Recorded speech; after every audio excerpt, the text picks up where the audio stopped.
Now Yay, we're live. Woo! Welcome back to Born Again Browns. Yeah. It was a good week, I think.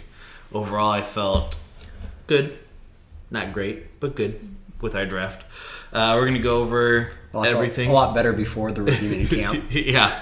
We're going to go over everything from draft news, NFL news, as we always do.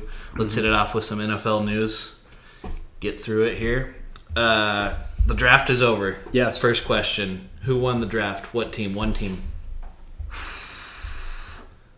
As odd as this sounds, because the Ravens are garbage, Yeah. the Ravens did a lot of unique things that I think really could put them in a good spot. Yeah, I agree. I think the Ravens won it for sure. I don't, the next one in the line for me would have been really maybe the Falcons getting a second wide receiver star in Ridley. And that was really the only move that shocked me, was that Ridley was still there for them, and now they have Julio, Ridley, and Sanu. Will Julio get the stretch? Definitely. He'll get champagne on ice too. But on the inverse of that, right? Who do you think lost it? Who do you think had a not the greatest time? Who lost the draft? The Bills. I think the Bills did some really unique things. I think you have to look at the quarterback position and what they took. Yep. As an unproven commodity. We'll see how that kind of works out for them. I think the Bills did poorly, and I also think the Cowboys... You chose poorly. I think the Cowboys did poorly as well. They had the tight end that they were probably going to select taken from them, and then they took a player in the first round that really nobody saw them taking. And then the Saints trading away their first round pick next year to get a defensive end that a lot of people consider to be a significant stretch. Now let's talk a little bit about, there is still a free agent that everyone knows by first name that is lingering in the market right now. The big news clearly has been that he was offered a job with the Ravens, 3 years, $21 million. He turned it down. Where do you think he ends up? I know there's some reports, San Francisco, Jets, Buffalo now starting to pop up. KC, I think, was on the list. Honestly, it's kind of shocking that we've had the draft. People have picked the wide receivers they're going to pick. No one even wants to give them league minimum. Yeah. More teams are saying, I won't even offer league minimum than that even want to talk to them. So that obviously tells you reputation, maybe the stuff that Dallas has protected from the media. They've had to they hired a babysitter for him since he got there to protect him because his home life and his nightlife was so outrageous.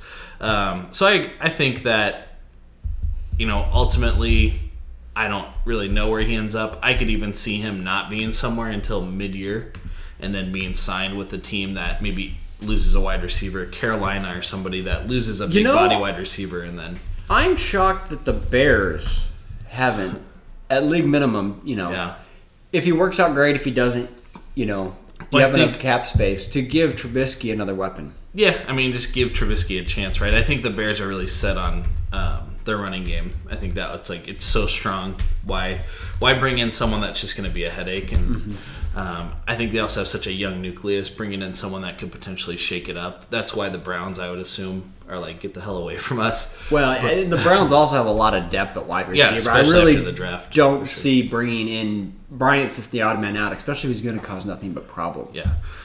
Let's talk about the big contract that happened Friday night. Matt Ryan. Matty Ice. God, $100 million guaranteed, quote unquote. Does this make him elite? Is he elite plus? He's past Joe Flacco now? I thought they should have offered him a 3-year deal for $28 million because it was 28-3, which, But, apparently the Falcons didn't find humor in that, so they offered him $150 million for 5 years, making him $30 million a year, $100 million guaranteed. That's, I don't even know what Aaron Rodgers deserves then. Yeah, exactly. That's the real odd one is, okay, how much are you going to pay him? God, can you imagine Aaron Rodgers with Jacksonville next year? Let's say he's just fuck you, Green Bay, I'm out. And Jacksonville has everything. Running back, they can get a wide receiver, that's not a problem. And they have the defense. It's everything that he needs to succeed. And he I mean, he would win probably 2 or 3 championships before he retires. I just thought it was really weird. It's setting a precedent for quarterbacks now. What will end up happening, though, I think, is it will have a trickle down into these other players. Like Jarvis Landry obviously got the wide receiver contract that a lot of wideouts really want, but I think they really need to look at, quarterback, is it really worth that much more money a year? $30 million versus, what is Jarvis, like 17? 16 or 17. Yeah, right around there. So, I mean, is it $13 million more? I mean, I get that Matt Ryan's the face of your franchise, but how long do you want to pay a quarterback that's still not passing to Julio in tough times? Well, I think really, though, it's kind of showing what, if you're even a moderately successful quarterback, what you can demand in money. I mean, Kirk Cousins. Brock Osweiler. Garoppolo. I mean, he commanded big bucks Kirk for Cousins. 5 games? Yeah. Garoppolo's undefeated. Never lost. Mm-hmm. I mean, I just thought it was a very strange contract for me personally. I thought, he hasn't really shown anything. But then again, Joe Flacco shocked me when he got his. And Colin Kaepernick still can't find work. So, comes all back to it, right? Let's get into some of the Browns news. We will eventually touch on all our draft picks, but let's get into some actual Browns news that happened this week. The big thing that I took away, we obviously opened up the rookie mini camp, literally 2 days. Mm-hmm. It's a mini camp. Super mini. Bite size even. Well, smaller than that maybe. So big news came out. Ward injured his hip day 1. Did not practice or quote unquote really do anything at all day 2, and they said it's precautionary. Is there any cause for concern for you, or yes? Okay.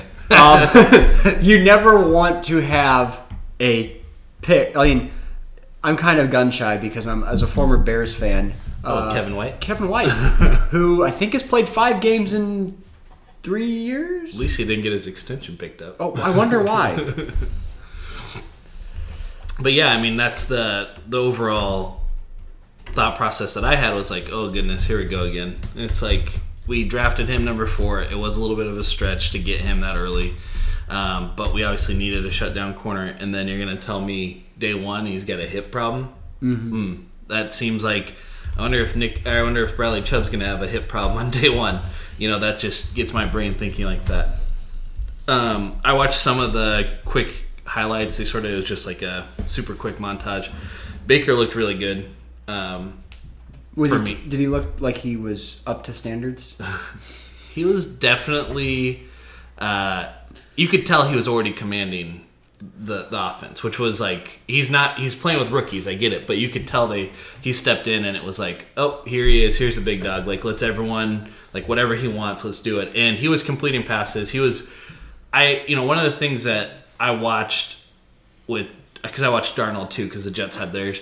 Darnold doesn't look like he's trying to throw a football. He just throws a football. So I can see where the scouts were like, man, he's like really good. Mm-hmm. Baker looks like he's putting in so much effort and force into every throw that it almost makes it look like a more electric play than it is. It could be just like a quick slant, and Baker's like, whoa, throwing it like as hard as he can. It looks like, mm-hmm. You know what I mean? And yeah, he has touch and he has everything else, but it just the overall look that he makes when he does any play is like, whoa, I got to pay attention to you. Versus Darnold's like, oh, there's just another Eli Manning throw. Like, oh, I've seen that 1,000 times.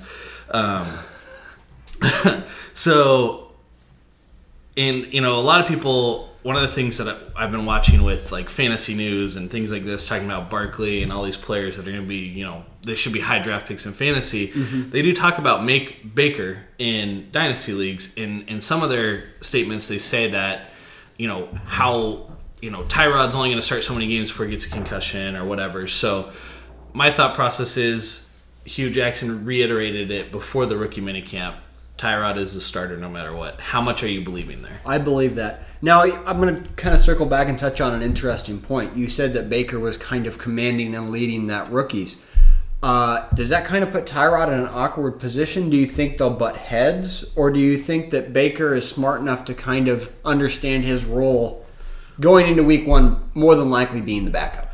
So I watched this is a side note, and I definitely recommend you guys all watch it. BehindBaker.com. It's an 8-part. I mean, each video is like 7 to 8 minutes long. It's a documentary of leading up to the draft and then being drafted. Mm-hmm. And one of the things he says is, I'm here to compete. Now, I'm not here to compete and cause friction. I'm here to just compete. If I end up being the best quarterback, I end up being the best quarterback. And in a lot of ways, I took more away from that than a guy that's like, oh, it's my job, I'm going to take it. He has more of a mentality of, I'm going to do the best that I can do, and if I win the job, great, and I'm going to hold on to it because I'm going to compete every day to make sure I hold on to it. And I think that's the mentality that Johnny Manziel, who he gets compared to, never had. Johnny Manziel was like, oh, I'll be the starting quarterback, I'm not worried about it, it's the flipping Browns, like, yada, yada, yada. And then all of a sudden, he gets hurt in a game and he tries to come back and he looks like shit, and like it's not as easy as he thought, versus Baker's understanding Tyrod is the starter, and Tyrod even greeted him when he showed up, which was really cool. Welcomed him. Yeah, and I think really that is going to go a long way. Off the top of your head, do you know how long Tyrod's deal is? I think this is his contract year. This is his last year. Okay. So, but they said they were going to extend him 2 to 3, but I don't know. I would personally 2 to 3 year extension is not very very much probably for Tyrod. It's not going to be a $100 million deal, right? So, yeah. But let's see how he does, right? If Tyrod leads us to the playoffs, give him money. Yes, Baker can sit for another 2 or 3 years, but if Tyrod's we're going 4-12 again, or 2-14. I think the rope will be pulled, and Tyrod. It's okay. Say we're going into when? Do you know when our bye week is off the top of your head? It's on the board down there. But hold on, I just gotta look. What? I gotta look. Bye week is week 11. Yeah. So we are going into week 11, and we are 2-9. Do you start Baker coming out of that bye week? I would have already started Baker. So fair enough. But yes, of course, yeah. I think really the bye week, if you're going to make a change, the bye week is when you do it. Yeah, it gives you a full week of practice. He gets full first team reps. Tyrod can help mentor during that time. I honestly, we'll get into it. I think there's a question later that we'll talk a little bit I feel more. high on Tyrod, though. I really... Yeah, I like Tyrod a lot. So yeah. But I also like Baker a lot. So well, it's like, can we start 2 quarterbacks? Number 1 overall pick. It's like the Ravens. Like the Ravens are like, well, we're going to put in a system for Lamar Jackson so he can run a few plays each game. I'm like, just do that with Baker. Just like a couple. I know he's like the same thing as Tyrod. He's not as fast as Tyrod, I don't even think. But he is like, it's very captivating to watch him. And I get it. It's practice. We're Browns fans. We're going to like that stuff. But man, it was one of those things where it was just like, wow, that was cool to watch. Let's get into the draft. This will be probably the last segment we go over with the draft. We'll go round by round and just do quick grade based on what little you know. Obviously, as we get later in the rounds, we're going to know less and less. So, Mayfield, round 1. I will go with an A-. Okay, I'll go B+. We don't, we both are on the same platform. I have to use my bias against me because anytime I get super excited about somebody, it always, in my head, it always doesn't work out. And I'm doing the exact opposite. I'm trying to hype him up a little bit because he gave you a weird smell or whatever. Yeah, weird vibe. Good vibes. Bad vibes. Bad vibes. Weird vibes. Weird vibes. Vibes all around. Just vibes. Vibes. Yes. That was enough. Okay. Ward, round 1. Before he got hurt, A. After he got hurt, B. And I know it's just probably a minor hip injury. It's probably nothing. Yeah, it's like. But now he's giving me weird vibes. I'm gonna get you a shirt that says "Good vibes only." Good, as long as it's brown and orange. Or like a coffee mug. Because you just need something that says there we go. "Good vibes only." I am good with that. I like the weird vibes. Ward, I'll give a B overall, regardless of injury. I thought it was a very big stretch. But, according to Greg Williams, the defensive coordinator, he is a shutdown corner. He is a Richard Sherman type player where he will go with your best receiver. They will scheme a defense around Ward and make Ward just sit. And I think that's great. The last one they compare him to is Joe Hayden. Obviously, Joe Hayden did not have the offense on the other side of the ball that we have now, which I think will definitely make Ward's job a little And I think if your goal in the offseason was to say, I want to improve my secondary, mission accomplished. We did it, for sure. Yeah, it's going to be a different Browns secondary next year. Corbett, offensive lineman, round 2, first pick. He's going to play tackle or guard. They can sort of... They haven't really set on him yet. You know, it's a little bit. I think as everybody kind of thought, it was a weird pick. Yeah. But I do like with the fact of Joe Thomas being out of the mix that it's good to have him in. Well, and Joe Thomas was there helping mentor him when he came into a rookie camp, so I thought that was really cool. If Joe Thomas can keep some type of role with that guy, I think he's going to be phenomenal. He's not Joe Thomas size. He's not 6'6" or anything. I think he's 6'4" and 6'3", right around there. But the weight's there, everything's there, and he's versatile. And I think the pick shocked a lot of people because he's not a definitive tackle. He's more of a definitive guard who may play tackle. Yeah. And those obviously can work out and can't work out. I give it a C. I thought we needed offensive line help, so obviously that's a good pick. But were there other offensive linemen that maybe at tackle could have been better? Then we'll go to the Chubb that is not named Bradley. Round 2, Nick Chubb, running back, Georgia. You know what? He's kind of he's Michael Hyde, almost 2.0, kind of a power back. Carlos Hyde? Did I say Michael Hyde? Micah Hyde. Micah Hyde. Micah, God, I hate you. Anyway, no. Carlos Hyde, yeah, he's kind of a bruiser. Yeah. I think that's good. Obviously, he's not Sony Michel. Yeah. He's not Shaquan Barkley. Yeah. But I think with the stable of running backs we currently have, I think now you can kind of go into this year feeling comfortable at the depth and then make a decision on what you want to do going forward next season. So there's some really interesting things about Nick Chubb that I did not know until after the draft. And it's probably pure ignorance, which is fine. But I don't really look into day 2 picks or day 3. I mean, he could have been a 3rd-round pick, realistically, is what people said. He is a big dude. So let's compare him to Richardson. He's a big bruiser. The one thing that people keep sort of overstating is that Sonny Michel is a great catcher out of the backfield. Sonny Michel had less receiving yards out of the backfield than Nick Chubb last year with Georgia. So Chubb can catch, Chubb can block, which is what we'll need. Especially if we put in a young quarterback, we're going to need someone who can sit back there. I just think they created a great nucleus. I actually loved Chubb. It might have been a little bit of a stretch, but otherwise you'd been trading back to get him. I thought it was a B+ pick. Carlos Hyde's got 3 years. Nick Chubb, a year and a half from now, Carlos Hyde might just be cut. Yeah. Because Nick Chubb is completely replacing him. Did we give him. Duke Johnson a new contract, or is it contract year this year? I think it's contract year. I'm not 100% positive. I'm sure somebody will comment and say that you guys are idiots, so that's good. No. Chad Thomas, a defensive end Miami, round 3. You know, as much as I think we would have liked the other Chubb at 4, I think this fills a need at a lower value pick. We're already talking about opposite of Garrett. We had some depth. We had Ogba. We had some other people. I think this just adds to it and kind of allows us then to keep a rotation going to keep guys fresh. I'd grade it as really a B+, A- pick just for value alone. Yeah. So I watch a lot of Oregon and I watch a lot of Miami. Those are the 2 teams I like to watch in college. And Chad Thomas is a freak. He is just raw. Whereas Chubb is a little bit more polished. You can tell he's ready for the NFL day 1. Thomas could easily be there. That's not the thing. One of the things that I look at when I look at Thomas is he's just super athletic, lengthy, and super quick, right? So he can get through. I think he will eventually be who is paired with Garrett. I think it might take a couple years. But I think we'll be looking back and being like, wow, that was a steal in round 3. So I give it a B+ as well. Let's get to arguably the most questionable pick because we had to trade up to get him was Antonio Galloway, round 4, wide receiver out of Florida. Did not play last year. You know what? And this was something I wanted to hit on. We added a rookie quarterback. We have a rookie running back, and now we have a rookie wide receiver. Rookie offensive lineman, too. Rookie offensive lineman. So questionably really, left tackle. So, that's really good. So, what do you think? What do you think about that? We're creating that young nucleus.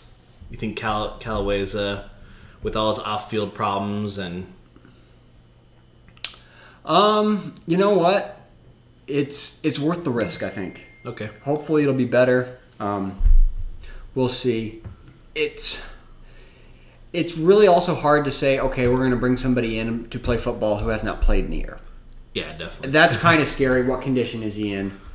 I don't know. I think it's an interesting pick. It could turn out great. I would say it's a C right now because really you have a lot of unknowns. You'd have to say you have to wait and see. Okay. I think that was, in my head, he's a round one talent with undraftable qualities outside. So it's probably a C. I think you're right on. I think the upside is huge. I think he could be a kick returner. He's getting mentored by Antonio Brown, as you told me earlier.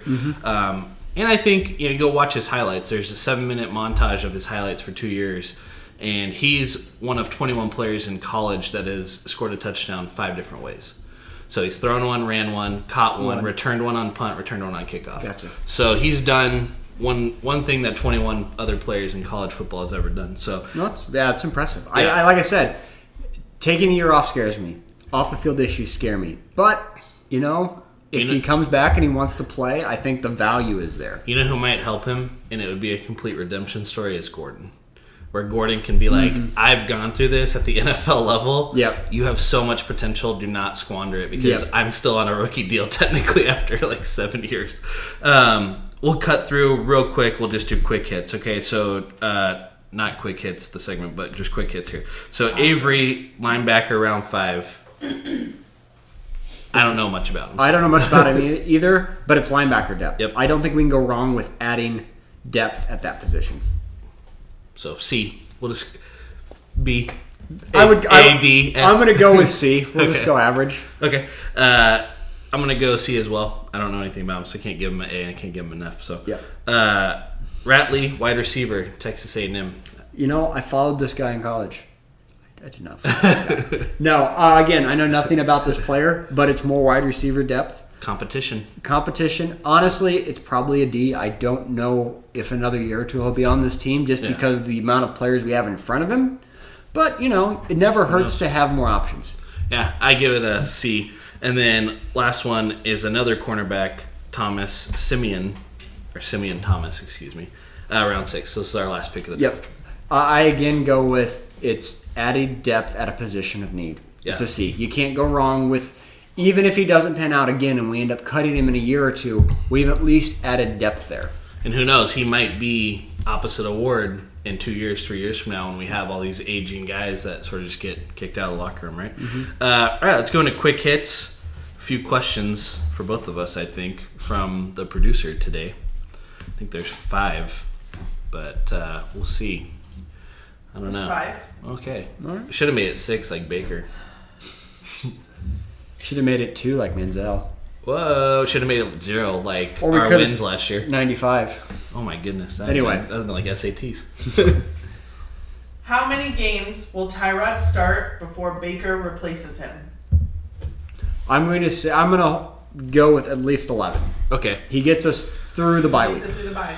Woo! Tyrod stays healthy 10 weeks. Holy shit. Okay.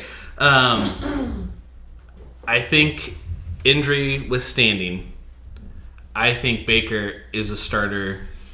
What's a big loss that we'll take? The Ravens? I think he will start against the Chargers. 1, 2, 3, 4, 5, 6. So week 6. Week 6. Baker will It's be the written on starter. there. The weeks are I way can't over the see. last. Anyway. Oh. Maybe write better, okay? So, yeah, I say week 6, you say week 11. Okay. Okay.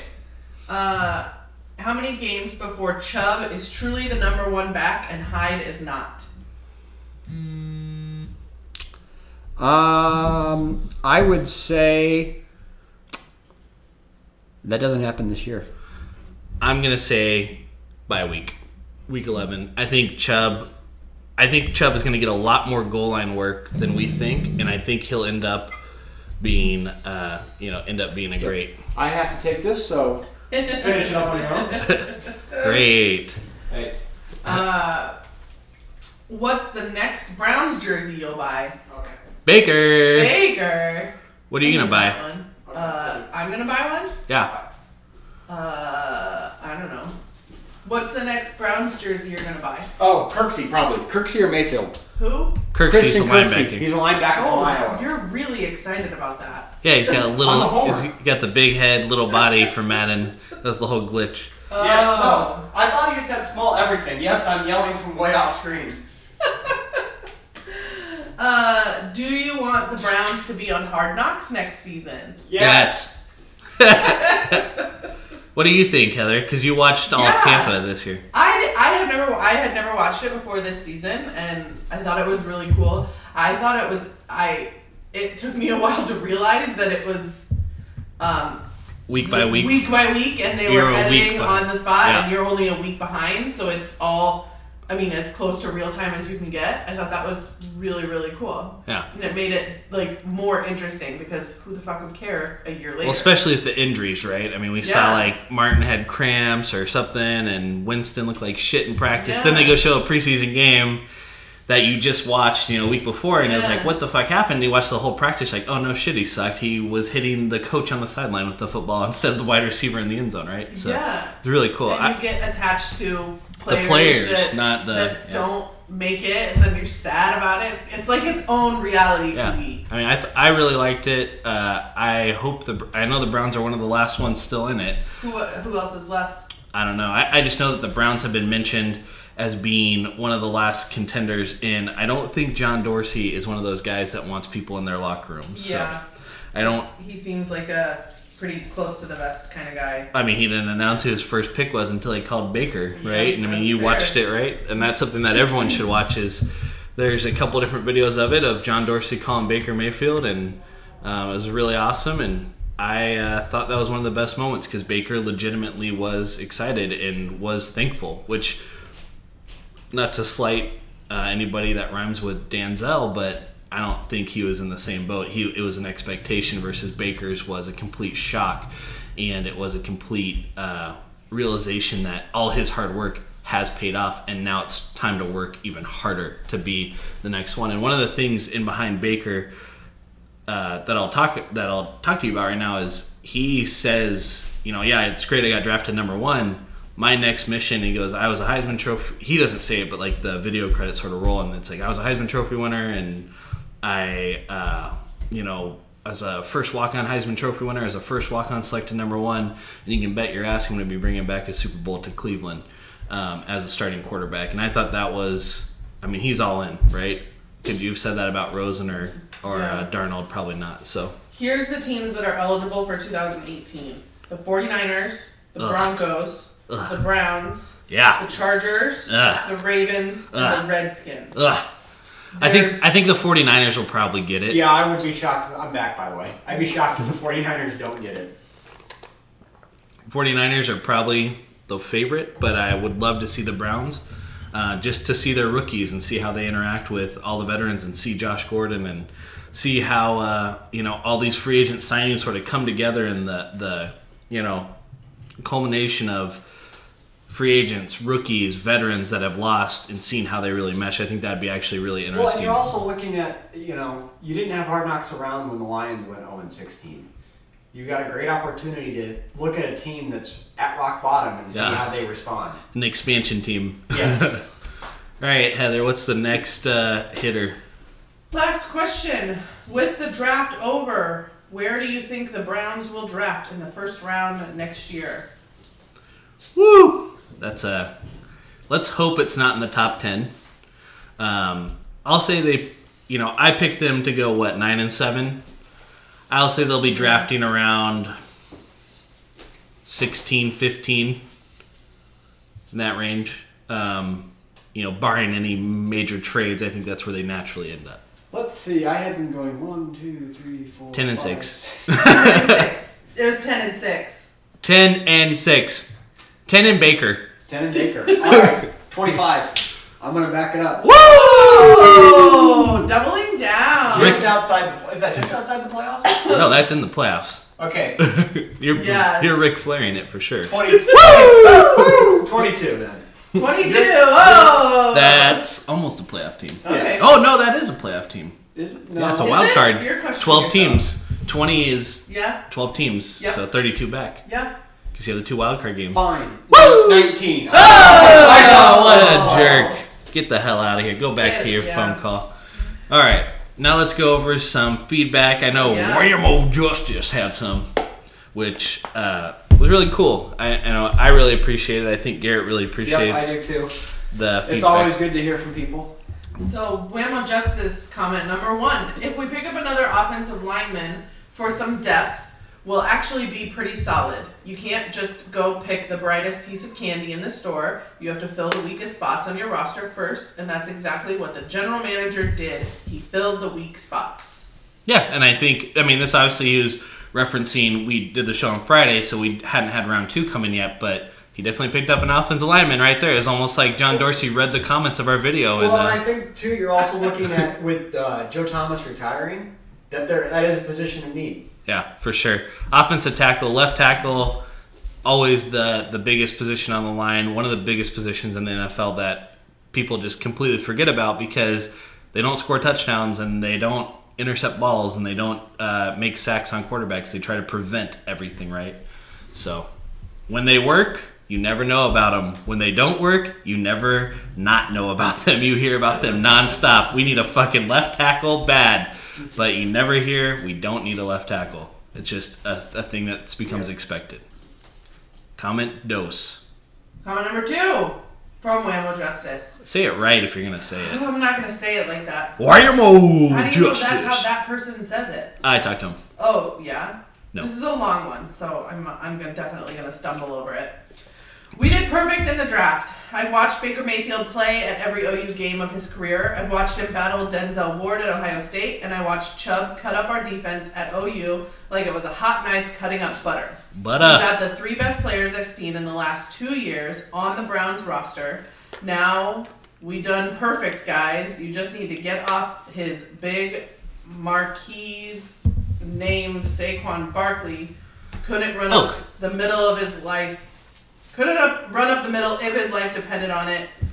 Jobs, in contrast, is one of the best, or not the very best, inside runner in the entire draft. He's also going to be one of the best inside runners in the NFL. We got 2 strong receivers, maybe 3 if Njoku pulls his head out of his ass, while we got a strong defensive backfield.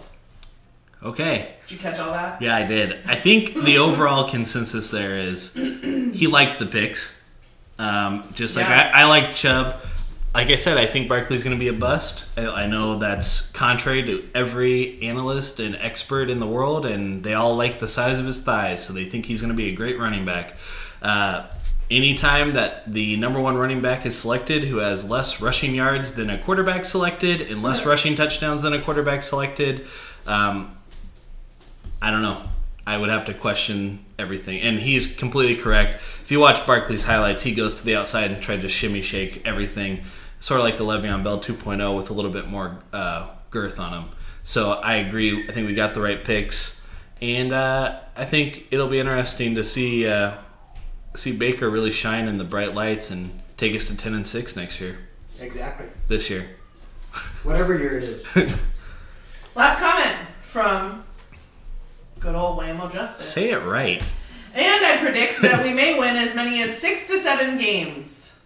Whoa, that's how many Garrett has losing. I would say 7 or 8, but we just don't have the depth yet. And we're just going to lose the same number of oh my gosh, sorry. Hello. Shortest comment. I would say 7 or 8, but we just don't have the depth yet, and we're just going to lose some of those players, good players, to injuries for a game or 2, or the season. So we're looking good on paper. We need more depth. I think we got a lot of depth. I think we got it solved a little bit in the draft. Obviously, there's not a lot out there that you can take now with free agency wrapping up. And as we said, we don't really need any more wide receiver depth. I think overall, the draft, I'd give it, for us, a B to B plus rated draft score. I think we addressed all the holes we had. If we were playing a game of Madden, a lot of these picks would have been the same, taking a linebacker at the end of the round, end of the draft, close to the end, taking a couple wide receiver flyers, seeing what you can get out of them. A solid running back who, he's had knee surgery, but it looks like he recovered from it last year, and he really tore it up. So, a couple notes. No video podcast next week. We're going to celebrate Mother's Day because we're good sons and daughters. And we hope that you have, everything great. There's going to be a lot. Everything great. Have a happy Mother's Day. There's the Well, I don't know. If you're a mother, celebrate yourself. Yeah, if you're a mother, definitely take a bath with a Lush Bomb. Yeah, do that. And drink some wine by yourself and tell the kids to get the hell out of the house. Follow us on Twitter, YouTube, share it, ring them bells, tickle them bells, whatever the hell it is that Joe says. Obviously, Joe wasn't here this week. We're hoping to have him back maybe in a couple weeks. And Garrett, obviously, he went away, and maybe he'll come back too. I don't know. This is his house, so hopefully. Another Tyler and Heather podcast. Oh, geez, it's gonna shift into a sweatpant movie, Browns night. But thanks again for listening. Thanks for watching. Comment, subscribe, everything. Later, guys.